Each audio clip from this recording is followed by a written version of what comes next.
अच्छा बेटा, बिस्मिल्लाहिर्रहमानिर्रहीम। आज का जो हमारा टॉपिक है वो है chapter number 5, balancing of accounts. Balancing समझने से पहले आप समझ लें अकाउंट क्या होता है। हमने बात की थी अकाउंट जो होता है, जिसको डी अकाउंट भी कहते हैं। Account is a collection of transactions. अगर बहुत सारे ट्रांजैक्शन एक जगह जमा हो जाए तो क्या कहलाता है? अकाउंट। एक जैसे ट्रांजैक्शन, जैसे क्लासरूम क्या होता है? It is a place where all of the students get together. एक ऐसी जगह जहाँ बहुत सारे स्टूडेंट जमा हो जाए, होता है क्लासरूम। या तो शीशा कैफे भी हो सकता है। एक ऐसी जगह जहाँ बहुत सारे स्टूडेंट जमा हो रहे हैं। ऐसे ही अगर एक ऐसी जगह जहाँ बहुत सारे ट्रांजैक्शन जमा हो जाते हैं, वो क्या कहलाता है? अकाउंट है। तो अकाउंट जो है, आपको पता है वो टी अकाउंट होता है। उसमें दो साइड होती है, एक लेफ्ट हैंड साइड, एक right hand side. Left hand side हमने बात की डेबिट साइड होती है, राइट हैंड साइड क्या होती है? Credit side. सही जी। अकाउंट के बाद एक और चीज है, वो है लेजर। लेजर क्या चीज है? लेजर होता है is a group of account. एक ऐसी जगह जहां बहुत सारे ट्रांजैक्शन जमा हो जाए, एक होता है। और एक ऐसी बुक जिसमें बहुत सारे अकाउंट्स हो, वो क्या कहलाता है? लेजर। तो लेजर एक बुक होती है जिसमें बहुत सारे टी। एक ऐसी जगह जहाँ बहुत सारे स्टूडेंट्स हो, क्लासरूम। और एक ऐसी जगह जहाँ बहुत सारे क्लासरूम हो, वो होता है स्कूल। सही है। तो समझ लें स्कूल लेक्चर है। सही है। क्लासरूम क्या है? वो अकाउंट है। एक अकाउंट है। और आप लोग कौन है? आप है ट्रांजेक्शन। आप ट्रांजेक्शन है, जहाँ बहुत सारे ट्रांजेक्शन जमा होता है वो क्लासरूम, वो अकाउंट। और जहाँ बहुत सारे अकाउंट जमा होते हैं, क्लासरूम जमा होता है वो स्कूल। स्कूल क्या है? लेजर। लेजर एक बुक है जिसमें बहुत सारे क्या होते हैं? अच्छा, अब ये जो बैलेंसिंग ऑफ अकाउंट्स है, ये बहुत आसान है। इसमें हमें क्या करना होगा? पहले तो हमने टी अकाउंट्स बनाना है और एंड में हम उनको बैलेंस करना। बैलेंस करने का मतलब ये है, हम ये देखेंगे अकाउंट को टोटल करेंगे मंथ एंड पे या एंड पे, और हम ये देखेंगे कि अकाउंट में कितना बैलेंस बच गया। सही है। तो जो बैलेंस है हमें फाइंड करना पड़ेगा। दो तरह के बहुत बैलेंसेस होंगे, एक होगा क्लोजिंग बैलेंस और एक होगा ओपनिंग बैलेंस। सही है। क्लोजिंग और ओपनिंग बैलेंस वैसे होते नहीं है, उसका नाम है बैलेंस सीडी और बैलेंस पीडी। इसमें भी हम आगे बात करते हैं। एक्सरसाइज हमने करनी है 5.1। कह रहे enter the following items in the appropriate debtor accounts only, do not write up other accounts। कह रहे भाई आपने सिर्फ डेटर के अकाउंट बनाने हैं, मतलब कस्टमर के दूसरे अकाउंट नहीं। क्या मतलब? जैसे कि हम कस्टमर को सेल करते हैं तो एंट्री क्या बनाते हैं? मिस्टर ए डेबिट और सेल्स क्रेडिट। ये एंट्री बनाते हैं, मिस्टर ए डेबिट और सेल्स क्रेडिट। तो ये कह रहे हैं आप सिर्फ मिस्टर ए का अकाउंट बनाएंगे, सेल्स का अकाउंट नहीं बनाएंगे। सही है। क्योंकि हमारा मकसद यहाँ पे आपको डबल एंट्री सिखाना नहीं है, वो आप ऑलरेडी सीख चुके हैं। हमारा मकसद यहाँ पे आपको बैलेंसिंग सिखाना है। और अब देखेंगे कि अकाउंट्स को बैलेंस कैसे करें। कह रहे हैं balance of each of these personal accounts at the end of. Personal accounts का मतलब हर कस्टमर का अलग अलग अकाउंट है, मिस्टर ए का, मिस्टर बी का, मिस्टर सी का। ये कहलाते हैं पर्सनल अकाउंट। सही जी। तो ये सिर्फ थोड़े से ट्रांजेक्शन है, ये हम सॉल्व करते हैं। और इसके लिए हम क्या बनाते हैं जी? इसके लिए हम बनाते हैं टीएम। देख लेते हैं जी। ये टी अकाउंट के बारे में ऑलरेडी हम पढ़ चुके हैं। अकाउंट क्या होता है? Collection of transactions. और एक होता है लेजर। लेजर क्या होता है? Is a book containing T account, is a group of accounts. तो एक्सरसाइज 5.1 पे हम बात कर रहे हैं, जिसमें हमें कुछ कस्टमर के अकाउंट बनाना है। सबसे कह रहा है पहली तारीख को sales on credit B flat 8 है। बी फ्लैट हमारा कस्टमर है, उसको हमने उधार पे माल बेचा है। हम एंट्री बनाएंगे बी फ्लैट डेबिट और सेल्स क्रेडिट। लेकिन हमें सिर्फ बीफ लेन का अकाउंट बनाना है, सेल्स का अकाउंट नहीं बनाना। तो सिर्फ हम बीफ लेन को डेबिट कर देंगे और रेफरेंस में क्या लिख देंगे? सेल्स। कितनी सेल की जी बीफ लेन को? 8। ऐसे ही पहली तारीख को एक और सेल की हमने जी को, कितने की? 763। तो एक नया अकाउंट बनाएंगे जी को, एंट्री बननी चाहिए जी को डेबिट और सेल्स क्रेडिट। जी का अकाउंट हम बनाएंगे, उसमें रेफरेंस में सेल लिखेंगे। लेकिन सेल्स का अकाउंट हमने नहीं बनाना। क्यों नहीं बनाना? कह रहे हैं सिर्फ डेटर अकाउंट बनाना। सही है। यहाँ पे आपको डबल एंट्री नहीं सिखा रहे, वो तो आपको आती है। सिर्फ आपको बैलेंसिंग सिखा रहे हैं। इसकी शॉर्ट रखने के लिए हम सिर्फ कस्टमर के अकाउंट बना रहे हैं, उसके अलावा नहीं बना रहे। जैसे रिटर्न इनवर्ड है, कैश है, बैंक है, कोई भी अकाउंट नहीं बनाना। सिर्फ कस्टमर के नाम के पर्सनल अकाउंट। और क्या कह रहे हैं जी? आगे कह रहे हैं sales of credit F start. F start को हमने मान बेचा 480 का। क्या एंट्री बनाएंगे? एफ स्टार्ट डेबिट, रेफरेंस में सेल्स। एफ स्टार्ट को डेबिट कर दे, रेफरेंस से देखें। थोड़े से नीट एंड क्लीन आपको अकाउंट बनाना है, क्योंकि बैलेंसिंग भी करनी है, जगह भी छोड़नी पड़ेगी। आगे कह रहा है बी फ्लेन को दोबारा सेल्स की 134 चार्ट। अगर बी फ्लेन का अकाउंट ऑलरेडी बना हुआ है, दोबारा नहीं बनेगा। याद रखें एक सवाल में एक अकाउंट एक ही दफा बनेगा। अगर दो दफा बनाया तो बाद में जब आप बैलेंस करेंगे तो आप फंस जाएंगे। दो बैलेंस मिलेगा, तो एक ही बैलेंस होना चाहिए एक अकाउंट। तो बी फ्लेन को आपने दोबारा डेबिट किया, रेफरेंस सेल हो गया। पहले फर्स्ट को हमने सेल्स की थी 810 की, अब फोर्थ को दोबारा सेल करें 130। आगे कह रहा है return inward from B flip. अगर बी फ्लिप हमें माल वापस कर रहा है, रिटर्न इनवर्ट है, रिटर्न इनवर्ट हमेशा डेबिट होता है क्योंकि माल आ रहा है। अगर रिटर्न इनवर्ट डेबिट हो रहा है तो बी फ्लिप का अकाउंट क्या हो जाएगा, क्रेडिट। हमने बी फ्लिप को क्रेडिट तो करना है लेकिन हमने रिटर्न इनवर्ट का अकाउंट डेबिट नहीं करना, क्योंकि इसने बोला हमें कस्टमर के अकाउंट बनाना है और कोई अकाउंट नहीं। तो जब माल वापस दे देगा कस्टमर तो कस्टमर का अकाउंट हम क्रेडिट कर देंगे और रेफरेंस में लिख देंगे रिटर्न इनवर्ट कितना माल वापस दे दिया बी फ्लिप ने, 93 का। ऐसे कह रहे हैं जी गो ने हमें पे किया है चेक, जब जी गो हमें पे करेगा तो हम बैंक को डेबिट करेंगे और जी गो को क्रेडिट। सही, जी गो को हम क्रेडिट कर रहे हैं लेकिन बैंक को हम डेबिट अभी नहीं कर देंगे क्योंकि बैंक अकाउंट में बना है, और जी को क्रेडिट कर देंगे क्योंकि पैसे आ गए, रेफरेंस में क्या लिख देंगे, बैंक।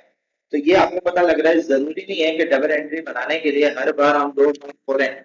डबल एंट्री हम बना सकते हैं, सही, एक ही अकाउंट में रेफरेंस देके। इसका मतलब जी को तो क्रेडिट हुआ है, डेबिट किया हुआ होगा, बैंक डेबिट हुआ होगा, लेकिन अपना बैंक शो हुआ तो होगा क्या, ऐसा नहीं हो सकता नहीं, लेकिन हम यहाँ bank account show F start paid us 280 by cheque. F start अगर हमें पे कर रहा है 280 तो अगेन बैंक बड़ा होगा, बैंक डेबिट हुआ होगा।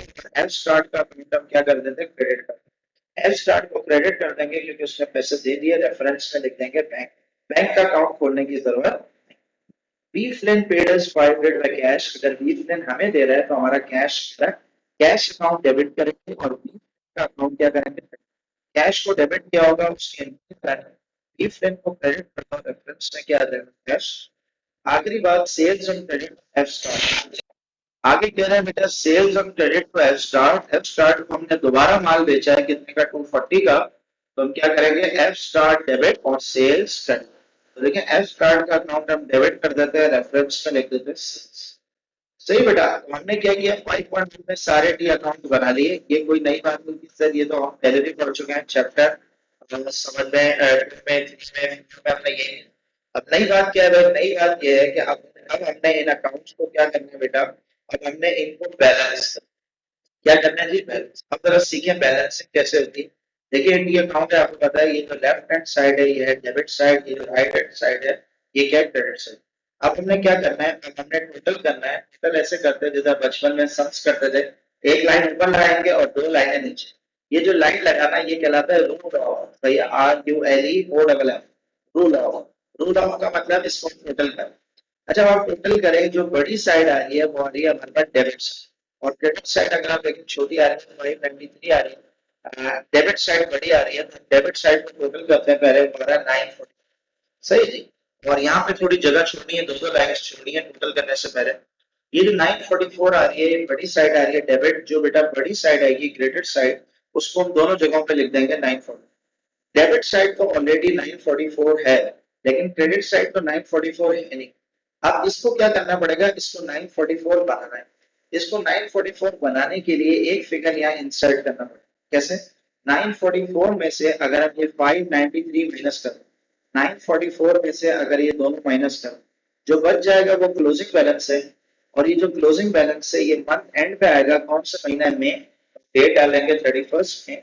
और ये जो क्लोजिंग बैलेंस है इसका हम नाम लिखेंगे बैलेंस सीडी। क्या लिखेंगे, बैलेंस C/D। सीडी क्या होता है sir, CD stand for carried down, सही है। बैलेंस सीडी का मतलब क्लोजिंग बैलेंस। 944 में से दोनों माइनस कर दें, जो बच जाएगा वो है बैलेंस कैरिड डाउन। और ये जो डेट थी ये थी 31 ऑफ मई। क्या डेट थी, 31 ऑफ मई। और ये जो बैलेंस बीडी बन जाएगा तो मई के बाद क्या आ जाएगा, जून आ जाएगा। और फर्स्ट जून में अब ये क्या बन जाएगा, बैलेंस बन जाएगा BD. BD stand for balance brought down. और ब्रॉट डाउन कितना आ गया भाई, इसका मतलब भाई जितना क्लोजिंग बैलेंस पड़ा हुआ था, सही है, मंथ के एंड में उतना ही ओपनिंग बैलेंस होगा अगले महीने के स्टार्ट में। मई के एंड में जितना क्लोजिंग बैलेंस पड़ा हुआ था जून के स्टार्ट में भी उतना ओपनिंग होगा। लेकिन मैं आपको एक बार दोबारा से, हमने बीफ 10 को 10 कुछ बेची क्रेडिट में पहली तारीख को, फिर फोर्थ को हमने उसको और माल बेचा उधार में 130। टोटल कितने पैसे बनते, बीफ में से 940।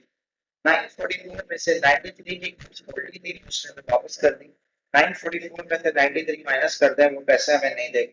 बाकी 500 वो उसने हमें दे दिए, वो भी माइनस कर दें। तो अभी भी हम उससे कितने पैसे मांगते हैं, 351।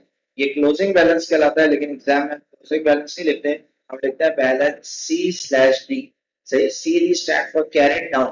कैरेट डाउन का मतलब क्लोजिंग बैलेंस। ये जो क्लोजिंग बैलेंस है ये मंथ एंड पे आएगा, और एक महीने में जो क्लोजिंग बैलेंस है वही अगले महीने में क्या बन जाएगा, ओपनिंग का। जिस साइड पे बैलेंस सीडी आएगा उसके ऑपोजिट साइड पे बैलेंस आएगा। बैलेंस सीडी आ रहा है क्रेडिट साइड पे, तो बैलेंस बीडी बन के कहां चला जाएगा, डेबिट साइड। जो शॉर्ट साइड है वहां पे आ जाएगा बैलेंस कैरेट, और जो बड़ी साइड है वहां पे आ जाएगा बैलेंस ब्रॉड। जो बड़ी साइड थी डेबिट साइड, तो डेबिट साइड पे बैलेंस बीडी आ रहा है, और जो शॉर्ट साइड थी वो बैलेंस, जो बैलेंस सीडी है ये टोटलिंग से पहले आया, और जो बैलेंस बीडी है ये टोटलिंग के बाद आया। वैसे तो इन चीजों को ख्याल रखना है। हम बैलेंस करते हैं जी को। अगर आप देखो जी को ऑटोमेटिकली बैलेंस हो रहा है, दोनों साइड इक्वल आ रही है 760। इसका मतलब जी को तो जितना माल हमने बेचा था उधार पे, जी को ने पूरे पूरे पैसे हमें दे दिए। इसका मतलब अब कुछ पैसे उससे लेने नहीं। अगर एक ही आइटम है तो दोबारा टोटल लेने की जरूरत नहीं है, क्योंकि 760 का टोटल भी क्या होगा, 760। इसी के नीचे डबल लाइन लगाने बजाय इसके कि दोबारा टोटल करें इसको, तो ये 763 का टोटल भी यही निकला। डबल लाइन लगा दें, ये दूर है वो, क्या क्लोज हो गए, कोई बैलेंस शीट नहीं, इसका मतलब कोई बैलेंस शीट नहीं। आगे बात करें जी एफ स्टार्ट की। एफ स्टार्ट जो है वो हमारा कौन है भाई, एफ स्टार्ट है हमारा कौन है भाई, ये हमारा कस्टमर है। एफ स्टार्ट से हमने पहले एफ स्टार्ट को गुड्स बेची कितने की, 480 की। फिर उसको गुड्स बेची 240 की। टोटल कितने पैसे मांगते थे एफ स्टार्ट से हम, 720। जो बड़ी साइड है 720। बेटा जो क्रेडिट साइड है उसको हम दोनों, तो देखिए बेटा जो बड़ी साइड है वो दोनों जगह पे लिखेंगे 720। 720 में से अगर आप 280 माइनस कर देंगे, जो बच जाएगा वो क्या कहलाएगा, बैलेंस कैरेट डाउन। और इसमें हमेशा डेट डालेंगे मंथ एंड की। ये जो 31 मई है, मैं यहाँ पे याद लिख भी देता हूँ, मई ऊपर तो वैसे लिखा हुआ है लेकिन यहाँ भी लिख देना बेहतर है। ये जो मई का क्लोजिंग बैलेंस है ये अगले पीरियड में ओपनिंग बन जाएगा, मई के बताएगा। इसके बाद जितने पैसे एफ स्टार्ट से मांगते थे मंथ एंड में, उतने ही पैसे मांगेंगे अगले मंथ के स्टार्ट। इस वाला टोटल हमने 720 की गुड्स बेची एफ स्टार्ट को क्रेडिट पे, जिसमें से उसने 280 ऑलरेडी हमें पे कर दी। अभी उससे कितने पैसे मांगते हैं, 440। सही है, और यही है मेरा बैलेंस शीट। तो जो शॉर्ट साइड है वहां पे बेटा बैलेंस सीडी आएगा, और जो बड़ी साइड है वहां पे बैलेंस बीडी आएगा। जिस साइड पे बैलेंस सीडी आएगा उसके ऑपोजिट साइड पे बैलेंस बैलेंस सीडी हमेशा टोटलिंग से पहले आता है, क्योंकि टोटल में वो इंक्लूडेड होता है 720 में, ये 440 इंक्लूडेड है।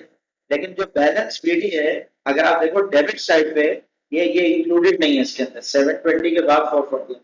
तो जो बैलेंस सीडी है वो टोटलिंग से पहले आता है, और बैलेंस बीडी टोटलिंग के बाद आता है। तो balance CD closing balance, balance carry down, और balance BD opening balance, balance. पहले इसके पुराने नाम थे इसके सीएफ और बीएफ। सही है, CF carried forward, BF brought forward. सही है, लेकिन अब जो है वो नई जो टर्म्स है वो हम carried forward, brought forward use नहीं करते, बल्कि उसकी जगह carried down, brought down use करते। आपने पूरा लिखना है बैलेंस। सही, कुछ बच्चे शेयर लिख देते हैं बी ए एल, उस पे एग्जामिनर ने क्लियरली बताया कि स्टार्ट होगा, बी ए एल नहीं लिखना बल्कि पूरा लिखना है बैलेंस, सीडी बैलेंस। अगर आप ये पूरे पेज के बनाते हैं तो ये देखें, ये जो मैंने सीडी दूसरी लाइन पे लिखा है ये नहीं लिखना पड़ता है, फिर ये एक ही लाइन में। अगर ये मैं पूरा बड़ा अकाउंट बनाता है इस तरीके से, तो इस तरीके से एक ही पेज पे, और इस तरीके से बड़े बड़े अकाउंट बनाऊंगा, तो ये एक ही लाइन में आ जाएगा बैलेंस बीडी। अब ये बीडी मैंने सेकंड लाइन पे लिखा है, बेहतर है एक ही लाइन में आए बैलेंस बीडी और आ गया। तो ये बेटा है हमारी balancing of accounts. I hope आपको चैप्टर जो है वो 5 का जो है वो इंट्रो मिल गया। बिस्मिल्लाहिर्रहमानिर्रहीम। मैं आपके लिए क्वेश्चन रीड कर रहा हूँ। एक्सरसाइज 5.2 कह रहा है जी, enter the following in the appropriate creditor accounts only, do not write up other account. हमें सिर्फ क्रेडिटर जो होते हैं, सप्लायर जो ट्रेड पेबल होते हैं, जो लाइबिलिटी होती है उसके अकाउंट बनाना है, दूसरे अकाउंट नहीं बनाना। इसका मतलब अगर हम परचेज करते हैं तो हम एंट्री बनाते हैं परचेज डेबिट और सप्लायर का अकाउंट क्रेडिट। तो हमें सिर्फ सप्लायर का अकाउंट बनाना है, परचेज का अकाउंट नहीं बनाना। कह रहा है that balance of each of these personal account at the end of June. तो ना रिटर्न आउटवर्ड का अकाउंट बनाना है, ना कैश या बैंक का अकाउंट बनाना है, सिर्फ और सिर्फ हमें किसके अकाउंट बनाने हैं, सप्लायर। अब बात करते हैं जी, वो कह रहा है पहला ट्रांजेक्शन है purchase on credit from J Saville to 40।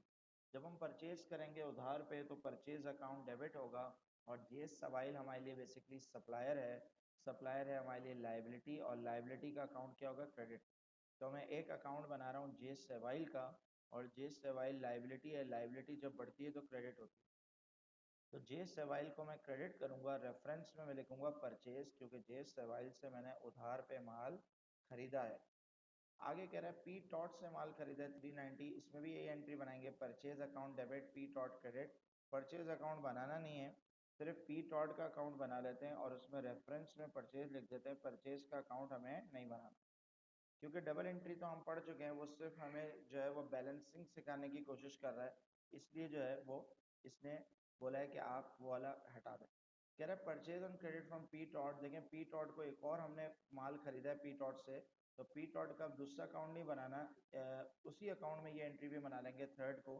क्या एंट्री बनाएंगे, परचेज डेबिट और पी टॉट का अकाउंट दोबारा क्रेडिट कितने से जी, 470।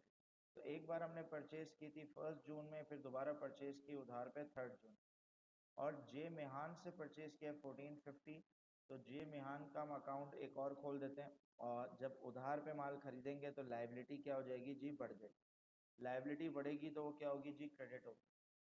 आगे कितना है, 1450 है ना, 14। आगे कह रहा है we return goods to P Tott, अगर हम रिटर्न कर रहे हैं तो ये कहलाएगा रिटर्न आउटवर्ड। अगर रिटर्न आउटवर्ड होता है तो वो क्रेडिट होता है, क्योंकि गुड्स जा रही हैं। अगर रिटर्न आउटवर्ड क्रेडिट होगा तो पी टॉट को माल वापस दिया तो पी टॉट का अकाउंट क्या हो जाना चाहिए, डेबिट हो जाना। क्यों, क्योंकि अगर हमने टॉट को माल वापस दे दिया तो अब हम उसको उसके पैसे नहीं देंगे, तो हम अपनी लाइबिलिटी को कम कर देंगे, कितने से, 82 से। तो देखिए पी टॉट हमारे लिए लाइबिलिटी थी, हमने इनको ये दो अमाउंट देने थे, जिसमें से जो माल वापस दे दिया वो हम लाइबिलिटी कम कर देंगे। क्या एंट्री बनी होगी, एंट्री बनी होगी पी टॉट डेबिट और रिटर्न आउटवर्ड का अकाउंट क्रेडिट, लेकिन रिटर्न आउटवर्ड का अकाउंट खोलना नहीं है, सिर्फ सप्लायर के अकाउंट खोलने हैं, इस सवाल। जे सेवाइल को माल वापस दिया है 10 तारीख को $65 का, क्या एंट्री बनाएंगे, रिटर्न आउटवर्ड क्रेडिट और जे सेवाइल का अकाउंट डेबिट। सेवाइल का अकाउंट डेबिट कर देंगे, रेफरेंस में आ जाएगा रिटर्न आउटवर्ड, क्योंकि माल वापस कर रहे हैं किसको, जे सेवाइल। आगे कह रहे हैं purchase on credit from J Saville, दोबारा माल खरीदा है जे सेवाइल से, क्या एंट्री बनाएंगे, परचेज अकाउंट डेबिट और जे सेवाइल का अकाउंट क्रेडिट। जे सेवाइल हमारे लिए सप्लायर है, सप्लायर हमारे लिए लाइबिलिटी होता है, जब उधार पे माल खरीदते हैं तो लाइबिलिटी बढ़ जाती है। वी पेड मेहान बाय चेक, जब हम पे करेंगे किसी को चेक से तो हमारा बैंक क्या हो जाएगा, कम हो जाएगा। क्या एंट्री बनाएंगे जी, बैंक अकाउंट क्रेडिट, और जिसको माल दिया उसकी लाइबिलिटी भी हमारी कम हो जाएगी, तो लाइबिलिटी का अकाउंट डेबिट। तो मिहान का अकाउंट डेबिट हो जाएगा और बैंक अकाउंट क्रेडिट हो जाएगा। मिहान का अकाउंट हम डेबिट कर देते हैं, रेफरेंस में बैंक लिख देते हैं, लेकिन बैंक का अकाउंट हमें बनाना नहीं है। अगर बनाना होता तो बैंक का अकाउंट हम क्रेडिट करते और रेफरेंस में लिख देते जे मिहान। We paid J Saville by cash, चाहे हम पैसे कैश से दें या चेक से दें, लाइबिलिटी कम हो जाएगी। जब हमने सेवाइल को पैसे दे दिए कैश से तो सेवाइल का अकाउंट डेबिट हो जाएगा। क्या एंट्री बनाएंगे जी, सेवाइल डेबिट और कैश क्रेडिट। सेवाइल का अकाउंट डेबिट कर देंगे, रेफरेंस में क्या आ जाएगा जी, कैश आ जाएगा।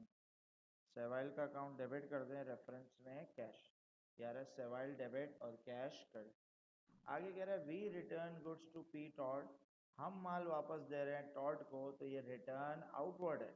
जब हम माल वापस देंगे तो रिटर्न आउटवर्ड का अकाउंट क्रेडिट और टॉट का अकाउंट दोबारा क्या हो जाएगा, डेबिट। जब माल खरीदते हैं तो लाइबिलिटी बढ़ जाती है, क्रेडिट। जब गुड्स वापस करते हैं तो लाइबिलिटी कम हो जाती है, डेबिट। हो गए सारे ट्रांजेक्शन 5.2 के। अब हमने इसको क्या करना है, बैलेंसिंग करना है। बैलेंसिंग पे हमने कल भी बात की थी, 5.1 में बहुत आसान है। दो लाइनें पहले तो छोड़ दें दोनों जगहों पे और उसके बाद टोटलिंग कर लें। एक लाइन ऊपर सिंगल पे नीचे डबल लाइन, जो बड़ी साइड है उसको देखें, बड़ी साइड आ रही है क्रेडिट, ये सारे सप्लायर के अकाउंट है, सप्लायर हमारे लिए क्रेडिटर हमारे लिए लाइबिलिटी होता है। लाइबिलिटी में हमेशा बड़ी साइड कौन सी आएगी, क्रेडिट आएगी, या दोनों इक्वल आएंगे। तो देखें बड़ी साइड क्रेडिट आ रही है 450, 450 में से ये 365 माइनस करेंगे, जो बच जाएगा वो कहलाएगा balance C D. C D stand for carried down, ये जो बैलेंस सी डी है ये अगले पीरियड में बन जाएगा बैलेंस बी डी। 30 जून के बाद क्या डेट डाल देंगे, 1 जुलाई, ये बैलेंस बी डी आ जाएगा 1 जुलाई। ऐसे ही जो दूसरा है हमारे पास वो है पी टॉट। पी टॉट का जो है उसको देखें, उसमें भी टोटल बड़ी साइड आ रही है क्रेडिट, जो बड़ी साइड आ रही है वो दोनों जगहों पे आएगी, और जो शॉर्टर साइड है वो है balance C D. Balance C D closing balance होता है, 30 जून का क्लोजिंग बैलेंस है, और ये जो 30 जून का क्लोजिंग है ये अगले पीरियड में ओपनिंग बन जाएगा, जून के बाद आ जाएगा जुलाई। जिस साइड पे बैलेंस सीडी आता है, हमने बात की थी, उसकी अगली साइड पे ऑपोजिट साइड पे बैलेंस बीडी आता है।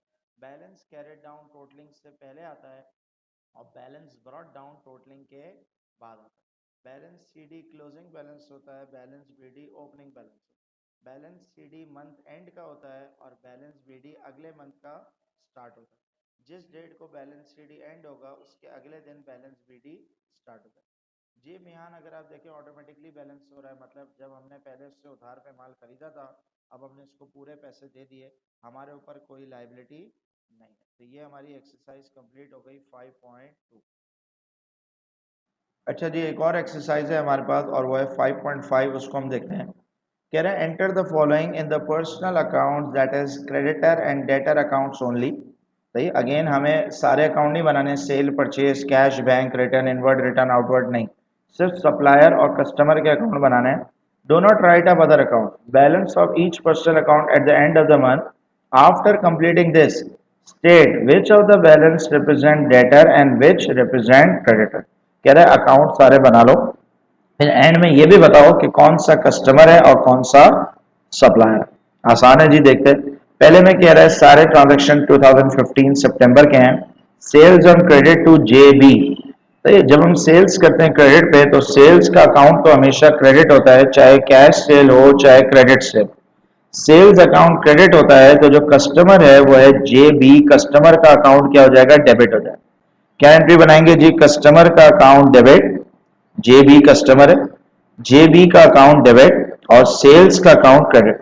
जेबी को हम डेबिट कर देते हैं, रेफरेंस में लिख देते हैं सेल्स।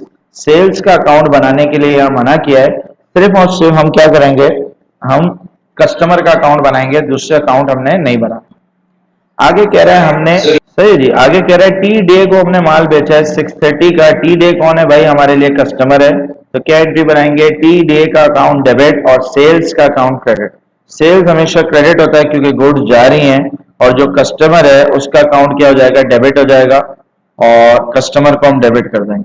और उसके बाद क्या, एफ राइज, मेरे ख्याल से टी डे हमने हटा दिया इसमें से, चले टी डे को अभी छोड़ देते हैं। आगे देखते हैं हमारे पास।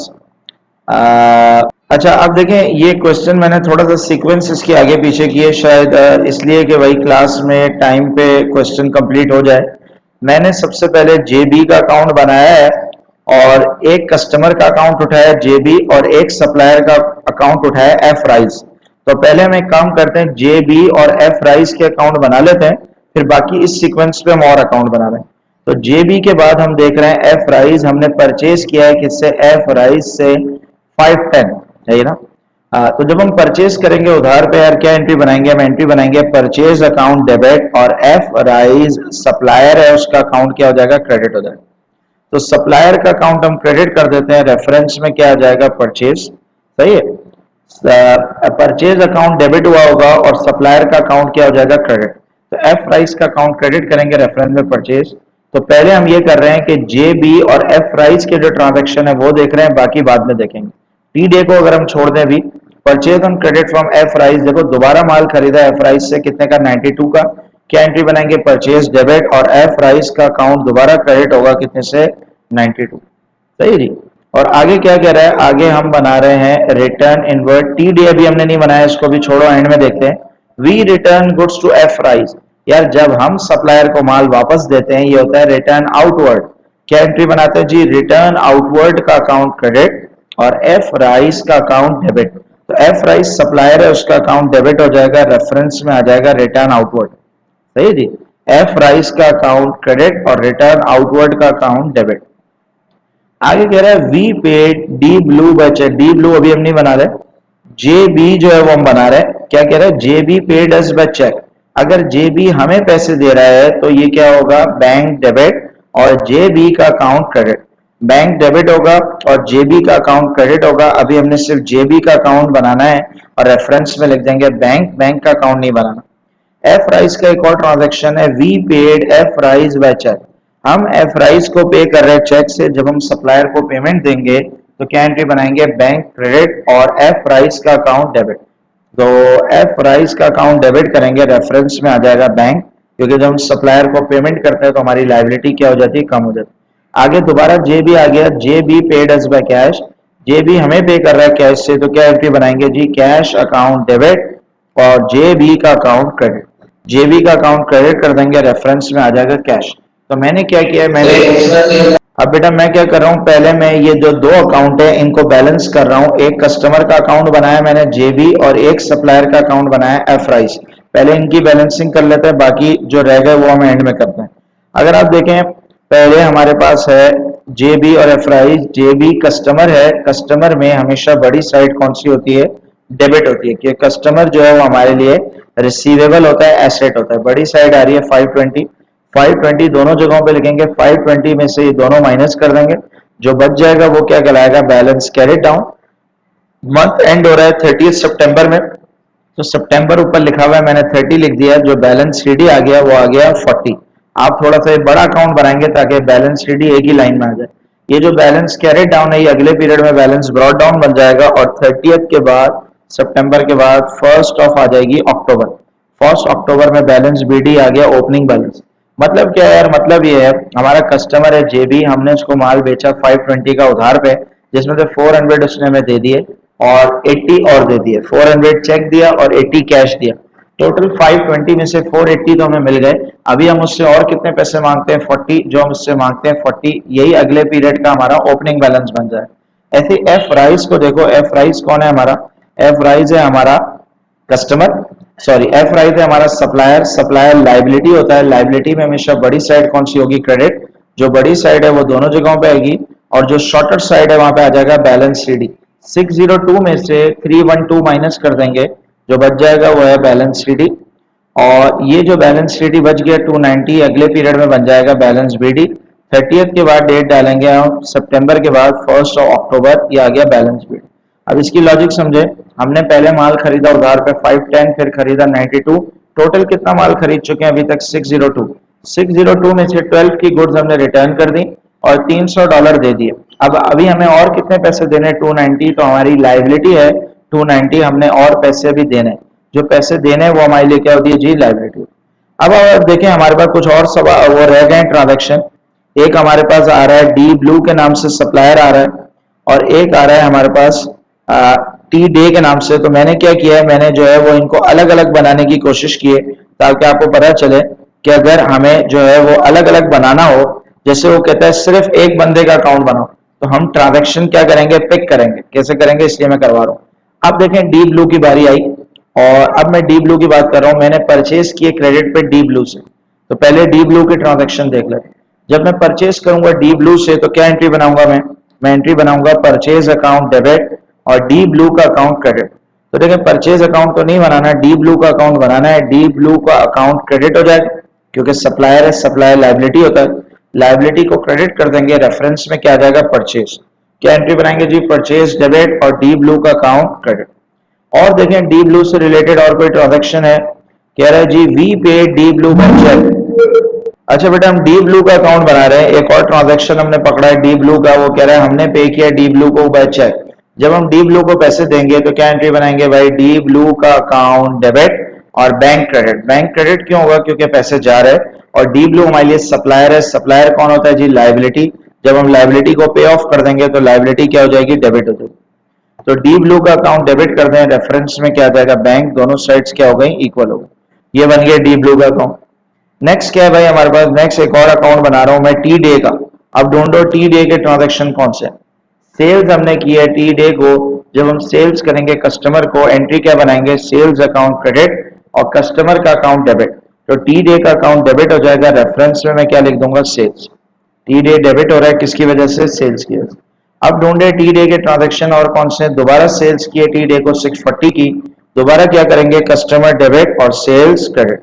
ये कस्टमर का अकाउंट है, इसको हम डेबिट कर रहे हैं, ये रेफरेंस दे रहे हैं किसका, सेल्स का। कह रहा है return inward from T day, customer हमें माल वापस कर रहा है। अगर कस्टमर हमें माल वापस करेगा, रिटर्न इनवर्ड है, रिटर्न इनवर्ड का अकाउंट डेबिट होगा क्योंकि गुड्स आ रही। अगर रिटर्न इनवर्ड डेबिट होगा तो टी डे का अकाउंट क्या हो जाएगा, क्रेडिट हो जाएगा। टी डे को क्रेडिट कर दे, रेफरेंस में क्या आ जाएगा, return inward. Return inward debit और टी डे का अकाउंट क्रेडिट। टी डे का अकाउंट कम हो जाएगा, क्यों, क्योंकि जब कस्टमर ने हमें माल वापस दे दिया तो कस्टमर अब हमें इसके पैसे नहीं देगा। हो गए सारे ट्रांजेक्शन टी डे के। अब हम इसको बैलेंस कर लेते हैं। भाई कस्टमर एसेट होता है, हमेशा बड़ी साइड कौन सी होती है कस्टमर में? डेबिट। जो बड़ी साइड है बेटा वो दोनों जगहों पे आएगी, और जो शॉर्टर साइड है वहां पे आ जाएगा बैलेंस शीट डी।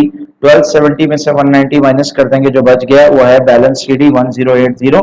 ये जो बैलेंस कैरी डाउन है अगले पीरियड में बैलेंस ब्रॉट डाउन। इसका मतलब टी डे से हम पहले मांगते थे 630, और हमने इसको और सेल की 640, टोटल कितने मांगते हैं 1270। आउटर 1270 उसने हमें 190 की गुड्स वापस दे दी। अब हम उससे और कितने पैसे मांगते हैं जी? वो मांगते हैं 1080। तो इस सवाल में जो है वो 4 पार्टीज ही दी, और चारों पार्टीज को हमने सॉल्व कर लिया। एक और बात उसने पूछी थी, ये बताना एंड में कि कौन सा कस्टमर है और कौन सा सप्लायर। जे बी में चूंकि सेल्स आ रही है, सेल्स किसको की जाती है? कस्टमर को। तो ये हमारे लिए कौन है? कस्टमर। सही, सेल्स किसको की जाती है? कस्टमर को। तो जे बी हमारे लिए कस्टमर है। और ऐसे भी देख सकते हैं, क्योंकि अगर इसका बैलेंस बी डी डेबिट पे आ रहा है, इसका मतलब ये एसेट है, रिसीवेबल है। सही जी। और एफ राइज सप्लायर है, क्योंकि परचेज किससे करते हैं? सप्लायर से। एफ राइज हमारे लिए सप्लायर है। और ऐसे भी देख सकते हैं कि सप्लायर का जो बैलेंस ब्रॉट डाउन आ रहा है वो कहाँ आ रहा है? क्रेडिट पे आ रहा है। क्यों? क्योंकि हमारे लिए लाइबिलिटी है, हमने सप्लायर को पैसे देने। कितने पैसे देने जी? हमने पैसे देने 290। टी डे हमारे पास दोबारा कस्टमर है। दो बातें आइडेंटिफाई करने के लिए, पहली बात यह है कि उसको उसके अकाउंट में सेल्स आ रही। सेल्स किसको करते हैं? कस्टमर को करते हैं, इसलिए सेल्स आ रही है। दूसरी बात, बैलेंस बीडी कस्टमर का हमेशा डेबिट पे आएगा, क्योंकि एसेट है, एसेट का नेचर क्या होता है? डेबिट। और डी ब्लू जो है उसमें तो बैलेंस आ नहीं रहा, लेकिन फिर भी हम देख सकते हैं अगर बैलेंस आता तो वो क्रेडिट पे आता। और चूंकि परचेज आ रही है, परचेज किससे की जाती है भाई? सप्लायर से। तो जो सप्लायर होता है वो कहलाता है ट्रेड पेबल्स, और जो कस्टमर होता है वो कहलाता है ट्रेड रिसीवेबल। ट्रेड रिसीवेबल का पुराना नाम था डेटर, और ट्रेड पेबल का पुराना नाम था क्रेडिटर।